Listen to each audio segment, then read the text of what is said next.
తెలంగాణలోని నిజామాబాద్ జిల్లా బెంగాల్ మండలం గోనుగొప్పల గ్రామంలో ఓ సీడ్స్ కంపెనీ ముందు రైతులు ఆందోళన చేపట్టారు. రైతులకు నకిలీ సీడ్స్ ఇవ్వడంతో వేసిన పంట చేతికి రాకపోవడంతో సీడ్స్ ఇచ్చిన యజమాని దుకాణం ఎదుట వారు ఆందోళన చేపట్టారు.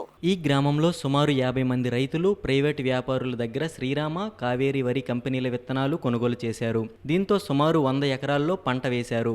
పంట వేసి 5 నెలలు గడిచినా పంట చేతికి రాకపోవడంతో రైతులు ఆందోళన చెందుతున్నారు. ఒకవైపు వరి పంట చేతికి రాక పెట్టిన పెట్టుబడి నష్టపోయిన తమను ఆదుకోవాలని రైతులు డిమాండ్ చేశారు.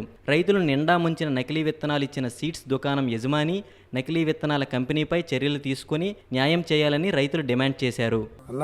గంగా కావేరని వడ్లు ఇచ్చిర్రు.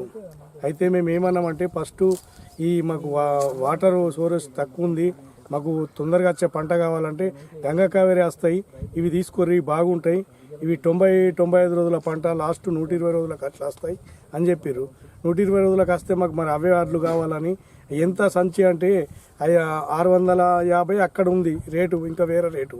వీళ్ళు 950 అని ఇచ్చారు మాకు ఉద్దర. కాబట్టి మేము కూడా ఏమనలేం, రెసిప్ట్ ఇవ్వమంటే అడిగినాం. రెసిప్ట్ ఇవ్వమంటే అడిగితే వాళ్ళు ఏమన్నారు, నువ్వు మీరు డబ్బులు కట్టేటప్పుడు ఇస్తాం కదా అని చెప్పారు. రిసిప్ట్ ఇస్తామని అప్పుడు ఇస్తామంటే తీసుకొచ్చినాం, అలికిన మొలకలకి రోజు కూడా చెప్పినాం ఇవి గంగా కావేరి అట్ల లెక్క లేవు, సన్నం ఉన్నాయి అట్లు. మరి ఇవంటే అవే మీకేం గుర్తు, కొండూరు ఇచ్చినాం, అటు శివ ఏజెన్సీ ఇచ్చింది, అందరి జాలు ఇచ్చినాం, ఇవే అడ్లు అని అన్నారు. ఇప్పుడు 4 నెలలు 5 నెలలు అవుతున్నది నాదైతే. నా అడ్లు. నా పేరు సుదర్శన్ గౌడు, మాది గోనుగప్పులనే, భీమగల్ మండల్ గోనుగప్పుల. నేను వేరే వాళ్ళది మాది 6 ఎకరాలు కాక నేను ఇంకా కౌలుకు ఒక 10 ఎకరాలు చేస్తా. నా సొంతం పొలం ఇప్పుడు 5 నెలలు అవుతున్నది. ఇది వరకు ఒకటి ఈనింది, ఒకటి రాలిపోతున్నాయి, ఒకటి మక్కుతున్నది. దాన్ని ఏం చేస్తాం, ఏదైనా రోగం వచ్చిందంటే పంపో పింపో కొడుతుంది, అది సెట్ అవుతుందని. ఇది ఇప్పుడు మంచుకున్న పొలాలన్నా వారిద్దామంటే ఇప్పుడు ఈ సమాల వాటర్ ఉంటాయి, ఈ నెలల వాటర్ ఉండయి.